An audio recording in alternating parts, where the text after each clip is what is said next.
Glória ao Pai, ao Filho e ao Espírito Santo, como era no princípio, agora e sempre. Amém. Hoje estamos aqui para falar um pouco sobre o mistério central da fé cristã, que é o mistério da Santíssima Trindade.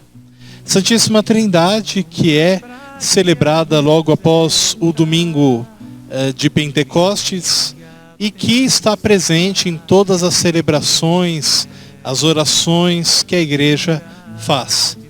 Todas as nossas orações nós iniciamos falando em nome do Pai, do Filho e do Espírito Santo. Mas será que nós entendemos bem quem é o Pai, o Filho e o Espírito Santo? Às vezes podemos ter algumas dúvidas, ou às vezes nos perguntam sobre esse tema e ficamos sem saber muito bem como explicá-lo. Então vamos falar um pouquinho sobre quem é Deus. Aliás, é um tema bastante complexo. Conta-se que certa vez Santo Agostinho, que foi um grande teólogo e bispo do norte da África, caminhando numa praia, encontrou um menino cavando um buraquinho na areia e indo buscar água e jogando água nesse buraquinho da areia. E Santo Agostinho pergunta para a criança, segundo essa história, o que aquela criança estava tentando fazer, né? Jogando aquela água dentro do buraco na areia. E a criança responde para Santo Agostinho, dizendo que estava tentando colocar todo o mar dentro daquele buraco na areia. E Santo Agostinho, surpreso, ri e fala: mas você não vai conseguir colocar toda a água do mar nesse buraco? E o anjo do Senhor então se manifesta a Santo Agostinho e diz que ele também não vai conseguir compreender plenamente o mistério de Deus. Assim como a criança não consegue colocar toda a água do mar dentro de um buraco na areia, Santo Agostinho, por mais que estude, por mais que escreva sobre, nunca vai conseguir entender plenamente o mistério de Deus. Mas podemos, com base na Sagrada Escritura e na tradição e magistério da Igreja, resolver algumas questões, compreender algumas questões acerca de Deus. Às vezes nos perguntam, e as crianças nos fazem perguntas que são difíceis de responder, como por exemplo, qual é a aparência de Deus? Aliás, talvez todos nós já tenhamos algum momento da nossa vida pensado: como será que Deus é em sua aparência? Será que Deus tem aparência? Deus é, como aponta o Catecismo de São Pio X, espírito puro. Significa que Deus não é material. Deus não possui um corpo. Nós até representamos Deus com um corpo. E eu estou falando do representar, por exemplo, na linguagem. Na Sagrada Escritura nós lemos diversas vezes sobre os olhos de Deus, as mãos de Deus, a boca de Deus, os ouvidos de Deus. Mas isso não significa que Deus tenha olhos, boca, ouvidos, mãos. É uma forma que nós utilizamos para compreender aquilo que nós não vemos, que é Deus. Então Deus não tem aparência física. Deus é espírito puro.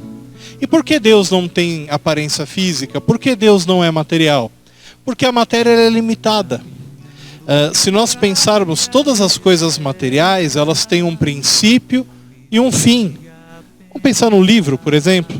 O livro ele tem um começo e ele tem um fim. Ele tem um limite espacial, um limite geográfico. E fora desse limite já não temos mais livro. Então aqui temos um livro e fora daqui o livro já não existe mais, já acabou. Deus não tem então um corpo, Deus não é matéria, porque se Deus tivesse um corpo, fora desse corpo Deus não estaria, e Deus está em todos os lugares. Aliás, melhor dizendo, tudo que existe, existe em Deus. né? Tudo que existe, existe em Deus, e Deus existe em tudo. Mas esse tudo não é Deus. Então, Deus não é material. Outra pergunta que às vezes nós fazemos: quantos anos Deus tem? Deus deve ser muito antigo, né? Deus não tem idade. Deus não tem idade por quê? Porque a idade, o tempo, ele também é criação de Deus. Se Deus tivesse um princípio, antes desse princípio haveria o nada. E o nada não existe. Aliás, isso até a filosofia grega já indagava sem nem conhecer esse Deus judaico-cristão. Muito tempo atrás, a filosofia grega, já um filósofo chamado Parmênides, já falava que o nada não existe e o que existe é o ser. E esse ser, depois a igreja interpretou como sendo Deus. Então Deus é pura essência. Deus não tem aparência. Deus não tem matéria. Então, esclarecido um pouco essas questões que nós podemos ter sobre Deus, o conceito de eternidade, né? Deus como eterno, e Deus não material, Deus sendo metafísico, isso é, Deus estando além da matéria, nós vamos poder explicar um pouquinho melhor o mistério da Santíssima Trindade. Para isso, eu vou convidar vocês a refletirem um pouco sobre um ícone, uma representação, que, como eu disse, já que Deus não tem matéria, toda representação é pequena perto de Deus, mas talvez nos ajude didaticamente, pedagogicamente a compreender melhor o mistério. Nós vamos analisar um pouquinho o ícone da Santíssima Trindade de Rublev. Esse ícone é um ícone ortodoxo. E você pode ver aqui do lado esse ícone, e vamos refletir um pouco sobre ele. Tenho quase certeza que todo mundo já viu esse ícone em algum lugar, esse ícone que representa a Santíssima Trindade. Eu gostaria que você observasse com atenção esse ícone. Vocês percebem aí que existe 3 pessoas sentadas numa espécie de tronos. Vocês podem perceber que essas 3 pessoas são muito parecidas. Se você já viu esse ícone e alguém te perguntasse quem você acha que é o Pai, o Filho e o Espírito Santo no ícone, talvez muitos diriam prontamente que o Pai é quem está no meio, né, sentado no centro. O Filho estaria então à direita e o Espírito à esquerda. Mas nesse ícone nós temos uma teologia própria para analisar ele. Nesse ícone, o Pai representado está à esquerda. Então aqui desse lado, do lado esquerdo do ícone, está o Pai. Vocês vão observar que as 3 pessoas que estão sentadas possuem uma peça de roupa parecida, com a cor azul. Esse azul, para a tradição ortodoxa, lembra a divindade. Isso significa que há algo comum nas 3 pessoas. A divindade que é comum no Pai, no Filho e no Espírito Santo. Mas as outras peças que vocês podem observar têm cores diferentes. O Pai, que está à esquerda, ele veste um manto mais dourado, mais festivo, indicando que ele é o Rei, indicando que ele é o Pai. No ícone, na pessoa central do ícone, nós temos Jesus.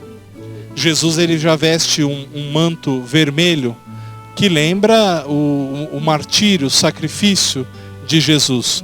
E vocês vão observar, inclusive, que Jesus, que está ao centro, ele também porta nos seus ombros uma estola.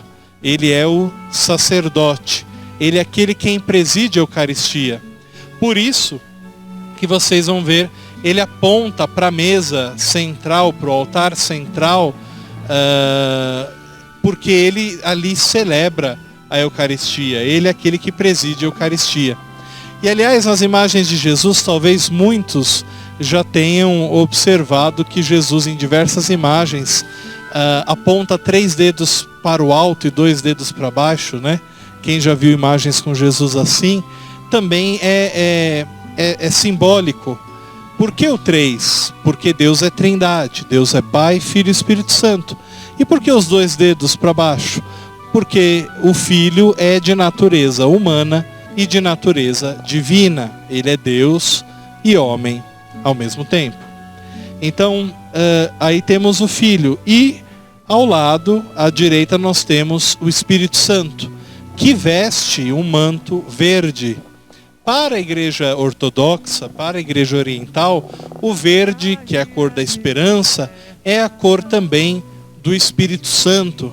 Imaginemos que em lugares onde há muito frio no inverno, quando o inverno passa e chega a primavera, o verão, volta a aparecer o verde das árvores, das colheitas. Isso é um sinal de esperança, de ânimo. Por isso que ele é utilizado aí pelo Espírito Santo.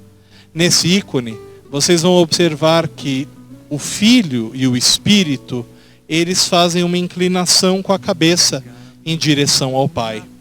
O Pai, ele está sentado um pouco mais reto, e o Filho e o Espírito fazem uma reverência ao Pai. O Filho e o Espírito olham para o Pai, e o Pai olha para o Filho e para o Espírito. Se vocês observarem, em cima da cabeça do Pai, tem uma casa, simbolizando que Ele é Senhor da criação. Ele é Senhor da casa. Em cima do Filho, nós vemos uma árvore. Essa árvore que nos recorda a passagem de eu sou a videira e vós sois os ramos. E em cima do Espírito Santo nós vemos uma montanha. Um monte que lembra o lugar dos profetas. O lugar do contato com Deus, o lugar onde Deus fala. Deus fala por meio do Filho e Deus fala por meio do Espírito Santo. Aliás, tudo que nós conhecemos sobre Deus Pai, nós conhecemos por causa do Filho e do Espírito Santo. Se vocês olharem nesse ícone, percebam as mãos do Pai. Enquanto as mãos do Filho e do Espírito são bem aparentes, as mãos do Pai parecem embaçadas. Parece que não foram muito bem retocadas, mas isso é de propósito. Por que as mãos do Pai não aparecem muito bem no ícone? Porque as mãos do Pai são o Filho e o Espírito Santo. Tudo que nós conhecemos sobre o Pai, nós conhecemos por meio dos profetas, e quem falou pelos profetas foi o Espírito Santo, e nós sabemos por meio do Filho, que se encarnou, Jesus Cristo, e nos falou acerca do Pai. Então, das 3 pessoas da Santíssima Trindade, a pessoa do Pai, ela nos parece mais misteriosa, e de fato é. Mas para nós conhecermos o Pai, basta nós irmos ao Filho e ao Espírito Santo, e eles nos revelam quem é o Pai. O Pai que é Criador de todas as coisas. O Pai que é origem do Filho e origem do Espírito Santo.